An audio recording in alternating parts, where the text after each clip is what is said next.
আরে রবীন্দ্রনাথ স্কুল পালিয়েছিল, নজরুল বেশি দিন পড়তে পারলো না, লালন তো জানতোই না স্কুল কি জিনিস। তারপরও তাদেরকে নিয়ে গবেষণা করে আজকাল মানুষ পিএইচডি ডিগ্রি অর্জন করছে। অ্যান্ড্রু কার্নেগিকে শুধুমাত্র ময়লা পোশাকের জন্য একটি পার্কে প্রবেশ করতে দেওয়া হয়নি, তার 30 বছর পর তিনি সেই পার্কটি কিনে ফেলেন। তারপর পার্কের গেটে সাইনবোর্ড লাগিয়ে লিখে দেন যে এই পার্কটি সবার জন্য উন্মুক্ত। স্টিভ জবস শুধুমাত্র সপ্তাহে একদিন ভালো খাওয়ার জন্য 7 কিলোমিটার দূরের একটি মন্দিরে পায়ে হেঁটে যেতেন। ভারতের সংবিধানের প্রণেতা আম্বেদকর নিম্ন বর্ণের হিন্দু ছিল বলে তাকে ক্লাসে ঢুকতে দেওয়া হতো না, এমনকি বেঞ্চে বসতে দেওয়া হতো না। তাই তিনি বারান্দায় বসে ক্লাস করতেন। ময়লা পোশাকের জন্য কোনো গাড়ি তাকে নিত না, তাই তিনি মাইলের পর মাইল পথ হেঁটে গিয়ে পরীক্ষা দিয়েছেন। বাংলাদেশ ব্যাংকের গভর্নর আতিউর রহমান তিনি তার ক্যাডেট কলেজের ভর্তির টাকা হাডুরিদের কাছ থেকে তুলেছিলেন, তার চাচারা তুলে দিয়েছিলেন। একসময় তাদের কোনো গুরু ছিল না বলে তিনি নিজেই নাঙ্গল জল টেনেছিলেন। সুন্দর চেহারার কথা ভাবছেন, শেখ সাদির চেহারা যথেষ্ট কথা করছিল না, লতা মঙ্গেশকরের চেহারা মোটেও সুশ্রী ছিল না, তেমুল লং খোরা ছিলেন, নেপোলিয়ান বেটে ছিলেন, আর সচিন টেন্ডুলকারের উচ্চতা আমরা সবাই জানি। আব্রাহাম লিঙ্কনের হাত ও মুখ যথেষ্ট বড় ছিল। স্মৃতিশক্তির কথা ভাবছেন,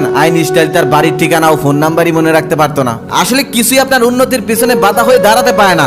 যদি কিছু বাধা হয়ে দাঁড়ায় সেটা হলো আপনার ভিতরে থাকা ভয়।